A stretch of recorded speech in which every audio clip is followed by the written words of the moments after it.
Camarades, bonjour. Je vous présente le salut fraternel du SNETA-FO, premier syndicat des professeurs de lycées professionnels, PLP, et de l'enseignement professionnel public, laïque et sous statut scolaire. Depuis 1948, le SNETA a été de tous les combats pour arracher le statut, pour faire de l'enseignement professionnel une voie scolaire d'égale dignité avec les autres voies, pour la création du bac professionnel, pour aligner les obligations de service des PLP sur celles des autres enseignants. Et surtout, et c'est l'objet de mon propos, pour que les jeunes passent un premier diplôme professionnel sous statut scolaire. C'est un de nos mandats historiques, voire fondateurs. Or, ce mandat est en danger, mes camarades, comme est en danger l'avenir des lycées professionnels et donc des professeurs de lycées professionnels. Pourtant, pour la première fois, lors d'une campagne présidentielle, l'enseignement professionnel est devenu un sujet, un élément de communication. C'était du jamais vu.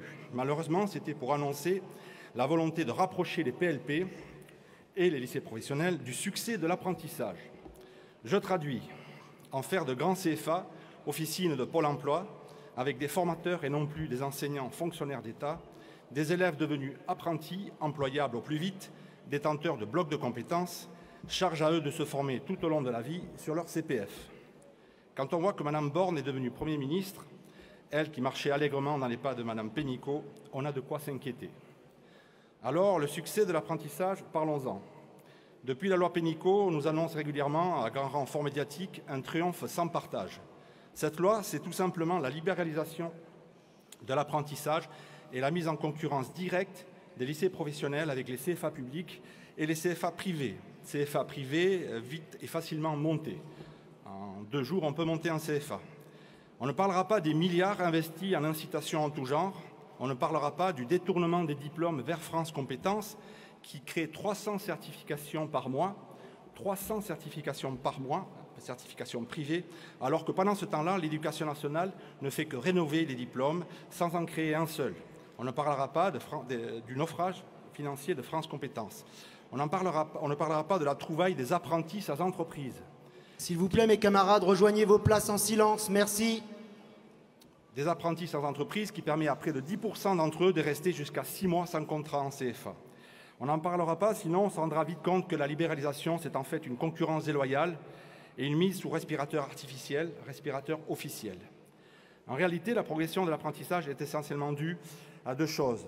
Une entrée massive dans l'enseignement supérieur et la transformation des contrats de professionnalisation en contrats d'apprentissage. En lycée professionnel, malgré le battage et les incitations, le taux d'apprentis infra-bac ne progresse que très légèrement. L'orientation vers l'apprentissage post-troisième ne concerne qu'un élève sur 20. Et encore dans des filières historiques comme le BTP, la restauration ou le commerce. N'oublions pas non plus le taux de décrochage, bien plus élevé en apprentissage que sous statut scolaire, et le taux de rupture de contrat, 30% en CAP, 27% en bac pro. Oui, beaucoup d'apprentis repartent en lycée professionnel, bien contents de retrouver le rythme scolaire et non plus les 35 heures ou les 5 semaines de congés payés par an. D'ailleurs, à l'heure où j'ai entendu pas mal de camarades s'exprimer sur le mandat des 40 annuités, 37 annuités et demie, chez nous au SNETA c'est 37 annuités et demie, soyons clairs, je me pose une question. Que vont faire ces gamins de 16 ans avec un contrat de travail chez un patron? Un apprenti, ce n'est pas un élève, c'est un salarié. Mes camarades, l'apprentissage ne prend pas un frabac. Ça, c'est une réalité. Pourquoi? Parce que les entreprises ne savent pas faire avec nos élèves. Souvent cabossés, trop jeunes, ils ont même du mal à dire bonjour parfois, avec de plus en plus de besoins particuliers. Elles n'en veulent pas. Post-bac peut-être, mais avant, elles n'en veulent pas. Alors que nous, les professeurs des lycées professionnels, on sait faire, on a cette pratique, on a un réel savoir-faire avec ce public, c'est notre essence même, on sait quoi faire de ces gamins. Ça ne marche pas non plus parce qu'en LP, on ne forme pas que des factotums. On forme aussi des citoyens, on leur donne un minimum de culture, de réflexion, d'esprit critique. C'est une formation plus large, plus générale, qui leur permettra de bouger, qui leur permettra d'obtenir un diplôme, et pas seulement des compétences, diplôme qui s'insèrent dans des conventions collectives. Et c'est là aussi un enjeu. D'ailleurs, les perspectives de carrière pour les élèves issus de la voie scolaire est bien plus favorable. Non, l'entreprise seule ne formera jamais comme l'école. Ça, mes camarades, c'est un constat historique.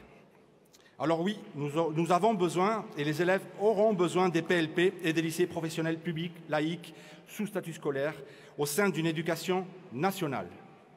Et nous aurons besoin de notre confédération pour les défendre. Ça, c'est un engagement que nous attendons. Ne pas les laisser fondre ou confondre ces voies d'enseignement aux finalités si différentes. Ne pas laisser les lycées professionnels devenir de simples outils des régions et du plein emploi sous-payé. Ne pas laisser diluer le corps des PLP dans un vague corps unique, qu'il reste des enseignants. Défendre les lycées professionnels, c'est défendre une main-d'œuvre qualifiée, diplômée, sur laquelle s'appuyer pour cette réindustrialisation dont les camarades ont parlé avant moi. C'est défendre l'idée que ces gamins, qui sont les ouvriers de demain, la future seconde ligne des pandémies à venir, méritent aussi que l'État leur assure une éducation de qualité, d'égale valeur que celle des autres élèves. Et je me félicite ici que notre confédération n'ait pas signé l'ACNI sur la formation professionnelle, ACNI proposée par les partenaires sociaux et le MEDEF. Je comprends qu'il y ait eu des hésitations, puisque les enjeux étaient aussi politiques, avec la volonté d'imposer un renouveau du dialogue et remettre la Confédération au centre des discussions.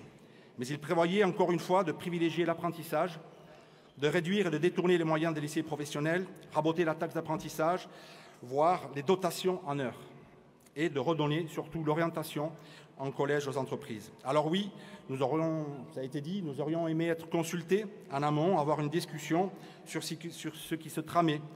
C'est ce que nous attendons des futures instances élues de notre confédération et du secrétaire général. Mais soyons clairs, notre confédération n'a pas trahi ses mandats qui sont également ceux du SNETA-FO et inversement. Et c'est dans cette optique que nous irons débattre dans les commissions pour les confirmer, pour les renforcer et défendre ensemble les lycées professionnels publics, laïques et sous statut scolaire. Car croyez-moi, ces projets sont loin d'être enterrés.